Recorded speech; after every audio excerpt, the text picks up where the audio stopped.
What's going on, guys? It is Last NASCAR Fan here, and welcome back to another Diecast review. And I got a pretty interesting Diecast review today that I think a lot of people would be pretty interested with, especially people that really appreciate the low-budget, underfunded, part-time schedule teams. And today's example that we're going to be looking at today is a driver that didn't really have much of an impact. He was a very well-known driver in the 90s. He did actually race in the inaugural Brickyard 400. Didn't last, though, that long. Brought over to the Super Truck Series and replaced P.J. Jones in the number 1 truck before leaving that team after 1995. But in 1996, he went out and drove for a very interesting low-budget part-time team that wasn't really the best, but his stats weren't too bad. And that is Mike Chase's 1996 Petron Plus Ford F-150 for Steve Sellers Racing. Sellers Racing, I believe it was. This was essentially Steve Sellers' truck that Mike Chase drove in. Technically, he attempted 7 races and made 6 out of 7 DNQing ones, and his average start and finish was pretty much 23.7, both starting and finishing. So he was a very midfield finisher in the truck series, especially in 1996 with his part-time season. But let's get this diecast out of the package.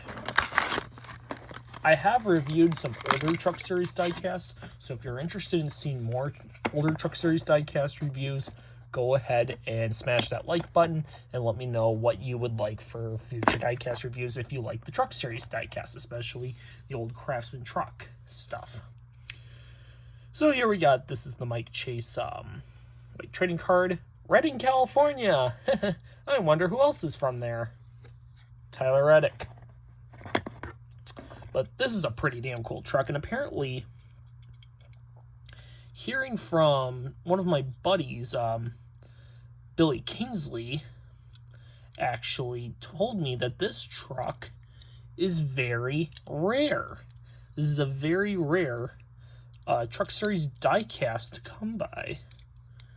And you can tell by it, I mean, Jesus Christ. The way these truck diecasts, they don't age that well. Number one, these things do not age well. Like, there's like stuff falling off the tire. The metal body doesn't really stick that well. It's kind of sad, actually. And I have another diecast that shows this exact same idea, where like the body's like super like wonky and weird, like it's supposed to like completely stay down, but it's really hard. I'm gonna try and fix up this car as best as I can, though. I'm gonna have to trim some of the tire stuff, but oh boy, yeah, this is gonna be a really interesting project. Oh my god. Because the other thing is with racing champions from like around the mid-90s is that sometimes the diecast can get stuck on the base. It can get like really stuck on there. It can rip the whole entire chassis, so you got to be really careful with that. But let's look at the paint scheme itself. It's a very base red paint scheme. Very underfunded, though. Petron Plus on the front hood with the Ford F-150.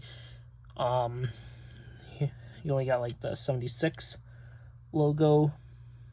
Try to focus. There you can see it. Craftsman, Moog, all your other contingencies right there on the pillar. Ford Racing, Petron Plus on the side, ARP and Safety Clean on the quarter panel. Driver sponsor. Got Penske rental trucks on there. Got something else on there.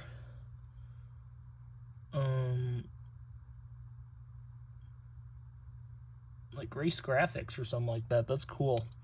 Race Graphics company right there. Then you got a couple others right there. On the deck lid, you have Petron Plus, Ford Petron Plus engine conditioner. And then you have Petron Plus Formula 7, along with this really fucked up back end, which needs to get fixed. See if I can push down on it a little bit. Damn.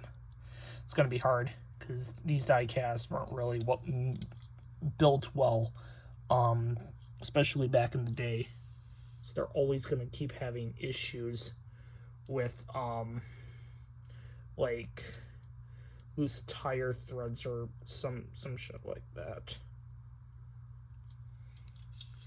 But anyways, thank you so much for watching the Diecast review. Comment, like, subscribe, hit the notification bell for brand new videos. I will see you in the next Diecast review. Have a good one, everyone. Take care. Keep on collecting.